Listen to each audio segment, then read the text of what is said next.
Welcome to GDS Mastery, your ultimate guide to mastering global distribution systems.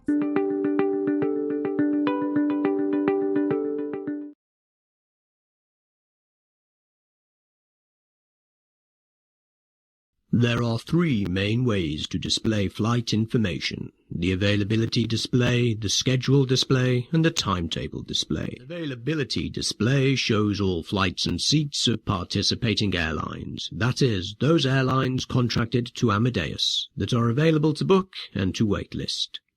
A schedule display shows all flights of those airlines submitting schedule information to Amadeus, regardless if they can be booked or not. A timetable display shows the frequency of flights for a 7-day period for any given city pair. In this video, we will be looking at the availability display. The basic transaction to show today's availability is AN followed by the destination code. Enter ANIST to show flights to Istanbul that have availability. If no other information is entered, then the system will automatically take the current time and date and base the departure point on your office location. Let's have a look at this availability display. This is what is known as a neutral display, meaning the order of flights is displayed based on local market regulations.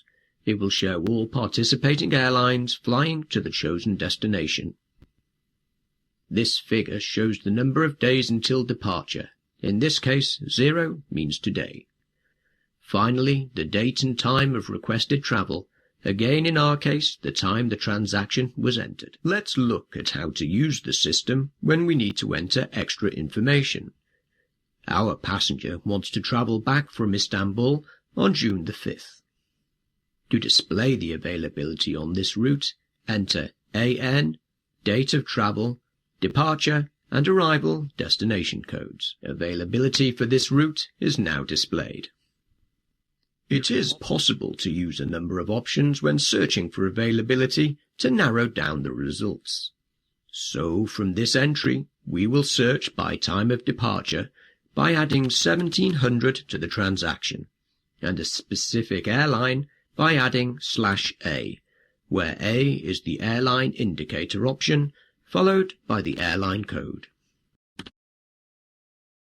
The only available flight that matches our criteria is displayed. Our passenger has requested that we book a flight where he can travel in the first-class cabin. In this case, we would only search for an availability display showing seats in this cabin.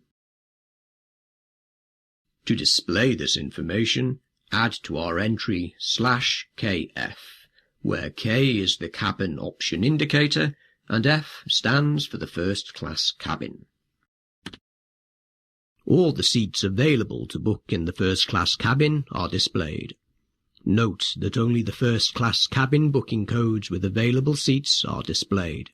In this example, you can see that seats in P, A, and O are available to waitlist only. Our next passenger is a businesswoman who is a regular traveller. Her company has a contract with the 6X airline that allows her to book a business class seat in booking class Z for a special rate. She now wants to know if there are any seats in this booking class available for her flight from Sao Paulo to Buenos Aires. Add to our entry /A6X/CZ, where A is the airline option indicator, 6X the airline code, C the booking class option indicator, and Z the booking class. The available seats are now displayed. It also shows that the seats in Z booking class on flight 6X8008 are available for waitlist only. Our businesswoman has finished her meetings in Buenos Aires and will return to Sao Paulo. However, she wishes to fly back with an airline via Rio de Janeiro as she has another quick meeting in the city. Add /X Rio to our entry to display all flights between Buenos Aires and Sao Paulo with a connecting point in Rio de Janeiro. Let's look at line 1 of our display in more detail. You can see there are 2 separate flights bundled together. Arrival and departure airports at the connecting point are the same, whereas in line 2, the passenger would have to change airports. The minimum connecting time needed for a passenger to either change flights or transfer to another airport is automatically calculated by the system. However, your passenger would like to know how long she can spend in her meeting without missing her transfer if she books the flight on line 2. Enter DM plus line number to see the minimum connecting time needed between these segments. The display shows the minimum connecting time needed, 2 hours and 30 minutes. I/D stands for international and domestic. This indicates that the first leg was an international flight, while the second leg will be a domestic flight. It also shows the actual connecting time. In other words, the real amount of time between the 2 flights in line 2.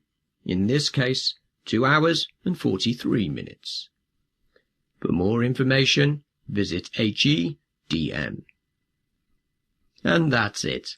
You've just learned how to request flight availability and display the minimum connecting time. Thanks for watching GDS Mastery. Don't forget to subscribe for more travel industry tips.